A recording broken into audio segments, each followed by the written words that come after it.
Let's check in on Daniel Negreanu, a professional poker player, not necessarily one of the best in the world, but in terms of being a content creator for poker, I think he's definitely one of the best in the world. He's definitely got some talent in poker, got a lot of great traits. He's one of my favorite poker players. Let's see what he's up to and what kind of situations he gets in, what kind of poker he's playing.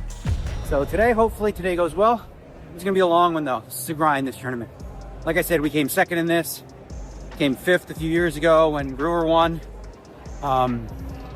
A lot of play, a lot of tricks, a lot of moves. One thing a lot of these guys talk about that I personally don't really care about is what place they got in last period. I could see ways of getting sold on this idea. It just doesn't necessarily matter from a lot of different perspectives. The way that it does matter, it doesn't matter when it comes to what your performance is like, what the right decision is, or anything like that. But what it does matter for is if we're trying to build some kind of narrative and creating a bit of a story. Like, it matters for that. I can see that, and maybe that's why I don't know if Daniel innately cares about these sorts of things. A lot of people, I guess, do, but it's good for just like setting up a stage for X or Y to happen. It's similar to how improv or a movie works, etc. I mean, it's actually very, very similar. I just thought I'd point that out. All right, people, as promised, secret weapon time. I'm going to show you what I've been working with, okay? Because, listen, as you get older, for me especially, I like to have a couple glasses of wine, but I'm playing high stakes poker. You know what I'm saying? I got to have my wits about me. So one of the ways in which I help the next day go smoothly is this. All right, we're going to close in here. This is the secret weapon right here. It's the Z-Biotics pre-alcohol, okay? So we had one last night. All right, so apparently this is a secret weapon. I don't hate this idea, actually. So I'll break it down for you guys. A few things. He's taking a pre-alcohol to take some alcohol, which it sounds as though this is to calm himself a little bit. That's okay, because guess what? It's hard to get yourself in exactly the right state of doing things. Now, the long-term goal is to be in the right state and not have to take alcohol to get yourself there. I would say that there's probably ways of naturally getting yourself there, such as meditation, etc. But if you're a little on edge, then sure, you can take some alcohol. You do not want that to be your long-term solution, because then you're dependent on taking fucking alcohol to fix yourself. Okay, is that the way you want to do things? You want to be dependent on something in order to have long-term optimal results? No, that's not the real way of doing things. With regards to whether alcohol helps you play better, sort of, actually. So it doesn't in the long term. It shouldn't in the long term. Similar principle. But if you're starting out, it can calm your nerves a little bit to get you to make some plays that are correct, that you just may not be emotionally calibrated enough to play. So basically, if you're not as good as you should be, you can drink a little bit to help yourself, but only a little. And what's heavily implied here is this is not the solution that you want. You do not want to be dependent on any drugs to be playing your best, ideally. I would say you don't want any drugs that like inhibit faculties in order to be playing better. I do think there's something for the argument of certain kinds of drugs in order to make yourself like a bit more focused, etc. I can see how that's going to make people play better. There's something for nootropics, which I've been looking into lately, that, yeah, maybe do help you overall for performance. I would think on the whole, you really do want to improve your baseline, though. It's just a small little vial, right? You just drink this before you actually have any alcohol, and it makes the world of difference. 7 restarts at 1 o'clock. But in the interest of holding ourselves accountable, this is an important factor. If you want to be a professional poker player, don't dilly-dally and rush over things. Even if it's 2 days later and you finally come to a conclusion that you made an oopsie, you bring up the oopsie meter. Bring up the oopsie meter, shall we? All right, we're going back to the 10K stud, okay? Tom McCormick, he's drinking wine. He's having fun. He raises with the king of clubs. I have king 3. I re-raise. He calls. He catches the queen of clubs. I catch a 5. He checks. I bet he calls. Then he catches an 8. I catch an ace. I bet he raises me. Okay? Makes a face, the whole deal like that. Listen, I got kings, right? And I'm thinking, well, you know, he could have a flush draw. But nah, man, not this guy. He would have bet 4th Street when he caught the queen of clubs if he had a flush draw. Okay? So what he has here is he has kings and 8s, or he just made 3 8s. Either way, I could catch an ace, sure, to beat kings and 8s, but that's not enough. I'm supposed to fold there because what that costs me is big. 3 big bets. I call the raise, call 6th Street, call 7. So that's an oopsie. Even though like most people are like, yeah, what are you going to do? But against this player in this situation. I should have took some more time.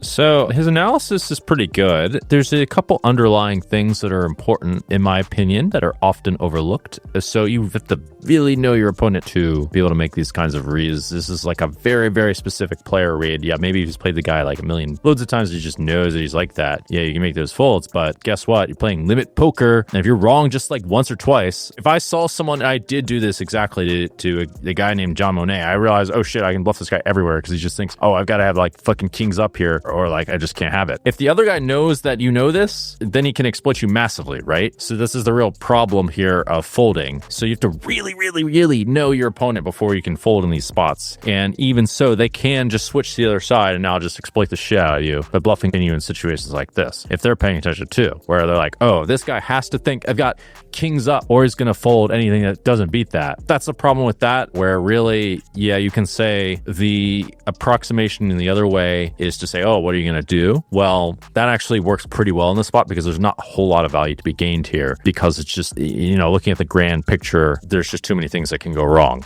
Time. I didn't. Today we're going to take time. We're going to bluff when we're supposed to. We're going to fold when we're supposed to. We're going to make the big hero calls. We're going to do all the things here in the Deuce to 7, day 2.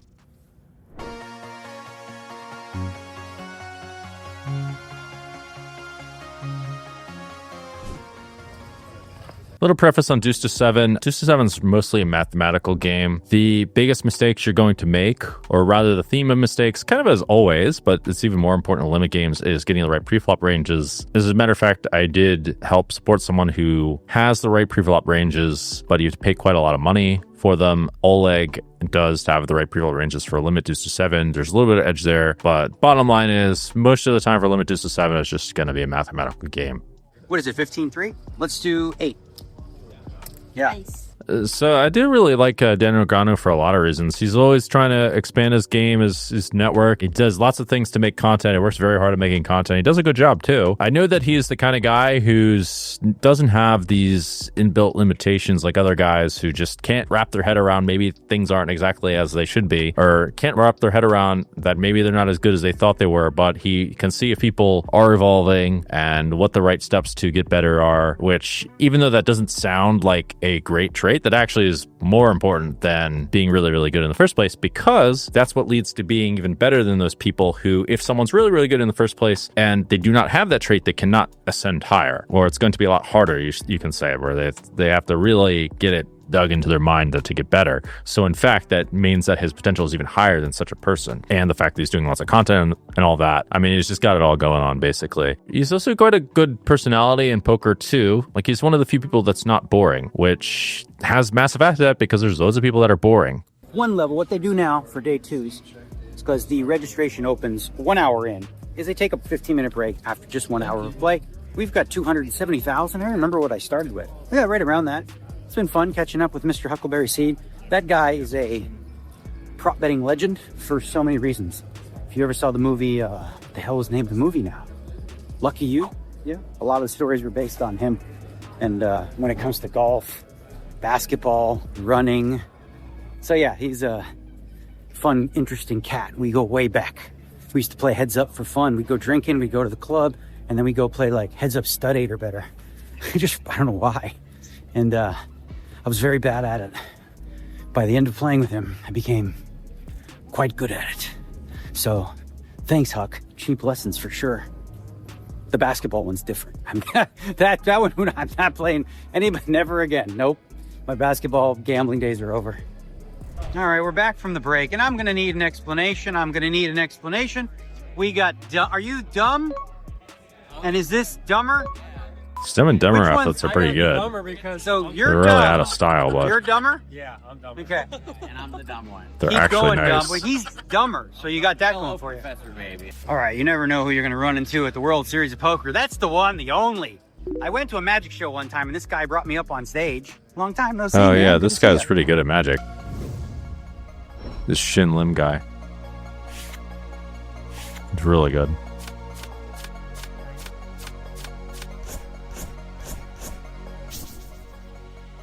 You playing poker now? Yeah, I did, That's scary for all of us, just for the no, record. I just lost. Oh, really? Yeah, How do you lose? That's crazy. Yeah, no, Yeah. it was too bad. He got Probably like, connect with him. Maybe I should learn some magic. Okay, we just lost a big one to Huck Seed. He had 119K.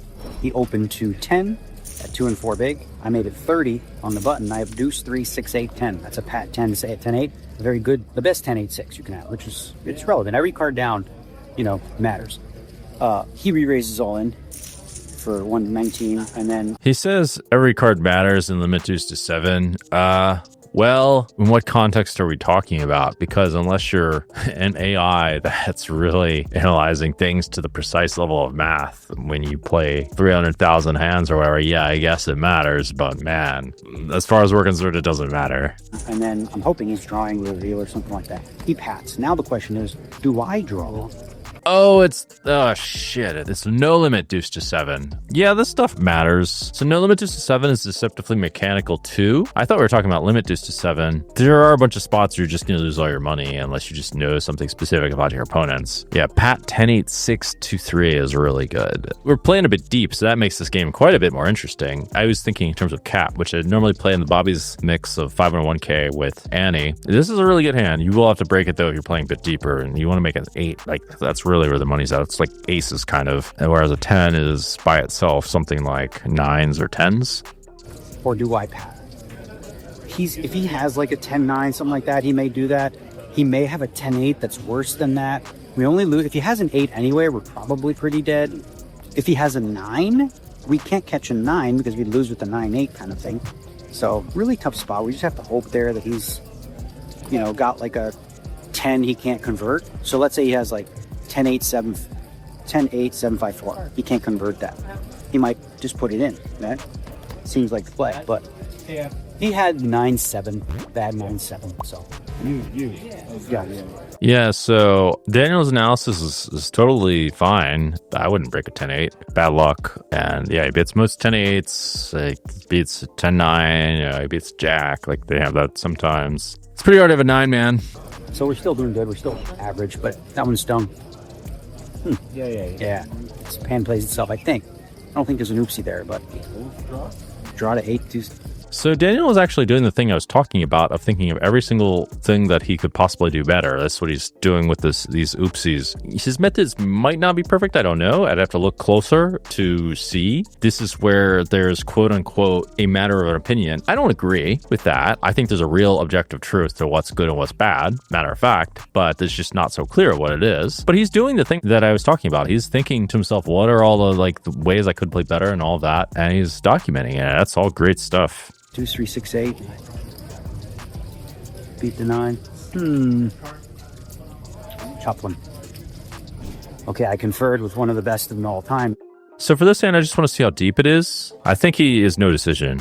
He had 119K. He opened to 10 at 2 and 4 big. I made it 30. He opened to 10. 2 and 4 big. So I guess the big blind is 2,000, 4,000. 119K makes it 10. That sounds like what's happened here. So he's got about 30 antes.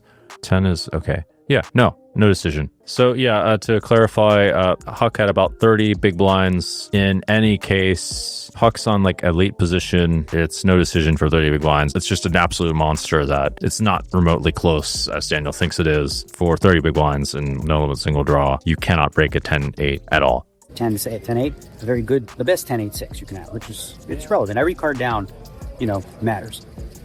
He re-raises all in for 119, and then I'm hoping he's drawing reveal or something like that. He pats. Now the question is, do I draw or do I pat? If he has like a 10-9, something like that, he may do that. He may have a 10-8 that's worse than that. Okay, I conferred with one of the best of them all time. Let's put the oopsie meter up again. Kind of a big one, but not really. In normal play, it's fine. Huck raises under the gun 1. It's going to be strong. The play is not even to put myself in the situation where I'm having to pat or break and just fold 3. Put the 30 out there. He jams there. It's always a pat hand. Yeah, I don't agree with that. That's all nonsense. No. This pan plays itself, I think. I don't think there's an oopsie there, but draw to 8, 2. All right, so it actually does say where they are in the game. It's level 12. It's too early for ICM to matter. That matters quite a bit because it looks like Daniel has not come to the correct conclusion here. beat the 9. Chop one. Okay, I conferred with one of the best of them all time. Let's put the Oopsie meter up again. Kind of a big one, but not really. You know, in normal play, it's fine. Look, raises under the gun 1. It's going to be strong. The play is not even to put myself in the situation where I'm having to pad or break and just fold 3. Put the 30 out there. He jams there. It's always a I veto this. Okay, so if he jams, we're not folding. And we are padding, even if he pats. Sorry, but he can have all kinds of things, and it's not deep enough that ICM should really matter all that much. All this idea of, oh, wait for a better spot does not really apply, basically, mathematically, early on in a tournament. We're still more or less early on, and this is not close enough of a spot where, unless people are kind of insane themselves, where we need to be starting to think about, okay, we've got to wait for the right spot. It's silly. If we do 3-bet, we're not breaking the 10-8. We can call and draw 1. That's another option. If you for some reason think that you're beat, you can call and draw 1, but you cannot fold when you 3-bet, and it's like 80k more. You're like, even against like a 9, you have almost the right price. It's always a pad hand. Pretty much, unless it's like a wheel draw, so... Yeah, I mean, it's just a lot of chips too, just in general, 30 bigs. I put in 7.5, 22. In theory, it's fine, but I think in that spot, Huck is not messing around, so should have just folded. Oopsie. Okay, I would not count this as an oopsie. It's too obscure and it's too inconclusive. This play is fine. Like, unless Huck is just that tight for some reason, okay, then you can qualify it like that. If you just like knew he was tight also, then it would qualify as an oopsie. But if you didn't, then it isn't. Oh boy, we just won a big one. Then lamb open, F5 big blind to 13. I have deuce, 3, 4, 7. Deuce, 3, 4, 7 is the best draw you can have. Having a pair makes it even better. Yeah, it's a super good hand and limit deuces. That's a super good hand and no let single draw. Deuce, 3, 4, 7. Ben takes 1, I take 1. Ben bets 50k. You only have like 50 or 60 back. I look at a 3 across. So I either have a pair of 7s, I have a 7, number 2, 7, 6, or I have 8, 7 perfect, which is number 10. I just go in. You know, hope he folds.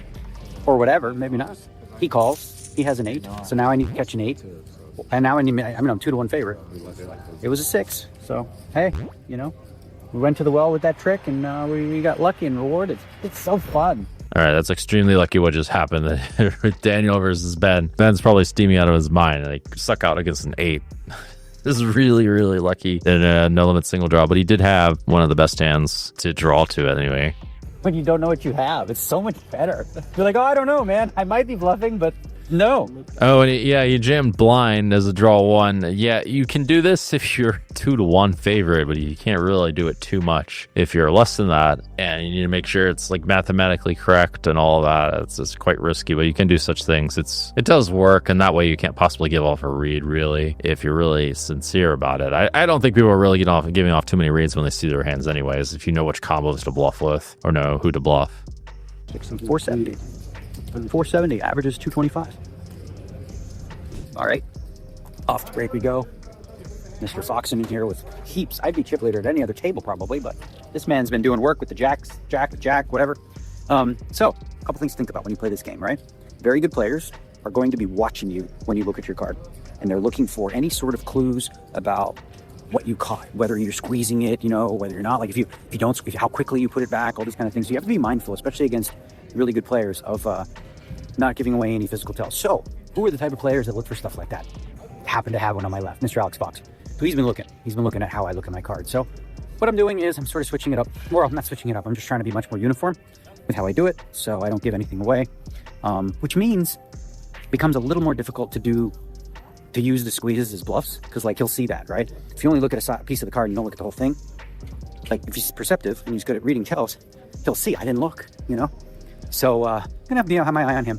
And literally what I'm watching is I'm watching my opponents, like who's actually looking at me, who's not. The ones that aren't looking, then, you know, do as I please, but a good player. All right, Mr. Phil Hellmuth, I don't know if you know, but yesterday I did some op-ed research for you to find out what kind of hands these people are jamming on you, okay? And it appears that a lot of them are saying they're not looking at their cards. Or they're jamming 80%. Or 6-3. Coupled up when I'm in the You know what? I was like, they really do just give you the chips. Yeah, you know? I could wake up jacks and they have a 10 and a 6. And yeah, you're calling with jacks. Yeah. You know? Yeah, they're crazy, these kids, you know? Nicky Schulman over here, doing business. Deuce to 7 Savant, single draw. Yeah, 51 left. A's 35. Trying to sneak a. One thing is looking at all these poker players makes me want to go to the gym more because I don't want to. It's not a good look to not be in shape. All right, we are back. After dinner, the very first hand, one person went broke, so we're officially on the bubble. That means all the 10Ks are reaching the money at level 16. No longer, this will be shorter too for a couple reasons. When we play single draw, we play big blind, small blind, and you also have the big blind ante, but it's big. It's the big blind and the small blind. So with 5 and 10 blinds, I just threw out 15. That puts a lot more heat on the short stacks because every 6 hands now they're paying out.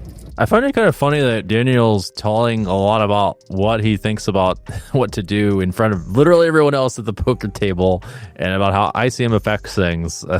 It's just very funny. Yeah, you can give a lot of general stuff, and most of it doesn't give people too much of what they should be doing. But let me tell you, as someone who's played in these tournaments, definitely people are not doing what they're supposed to be doing. Even the high stakes players are making plenty of ICM kinds of mistakes. Man, yeah, I don't know if I would do exactly that, or at least I'd give not the full picture. I'd give like a lot of cliff notes or make some BS and like later on write it in my YouTube. If someone watches my YouTube to figure out what my thought process are and they're studying me, all right, nice. But most of my opponents don't have time for that and are going to dig through every little piece. Then they earned it. If they dug through it and they found like something specific that they use later in the game, because man, the game is just too big for that to happen, especially if we're adding more games to the mix. Do you see what I see? Do you see what I see? That says Tyler Brown. That says Tyler Brown. Look at Tyler Brown with half the chips 5-handed. Let's go, Tyler Brown. That's Team D-Eggs. Let's go. Oh, baby. All right, let's take a look here at the fantasy standings, because right up there in the corner, you see, we're doing good. And Tyler Brown is doing really good. And I'm doing good. Joao's doing, everybody's doing good. I don't know where Aunt Zeno went. I don't know where Eric Lindgren went. Hopefully they're still here. Because he's got a fantasy draft. I'm pulling my weight. He's got a fantasy draft going on. It's going okay. And Tyler Brown, $26. Get that W, son. What kind of players do you find in a Deuce to 7 in the money here? You got Mr. Dan Smith, Helmuth, of course. Remember these? Helmuth, you got Nick Schulman over here. We got a blast from the past, Huckleberry Seed, Mr. Australia, James Oak, Stanley McLeod. Over at my table, former winner, Brian Rast. You got Crazy Elior, 50K champ. Pull up, who else we got? We got the Beast, Darren Elias over here. We got all the boys. We got Mr. Fucking Fox. We got Felipe. And of course, Chad, I didn't even know you were in this tournament. Did you buy in after the money? How you got it? When did you get here? I was just shoving it out down there. All right, so that's the field right now with 29 remaining. And our stack is looking healthier and healthier as time goes on. Well, well, well. What a lovely day. Lovely day. Lovely day. Lovely day. Tyler Brown did it. He won the tourney. Put us up to third place. And I'm rocking. I'm rolling.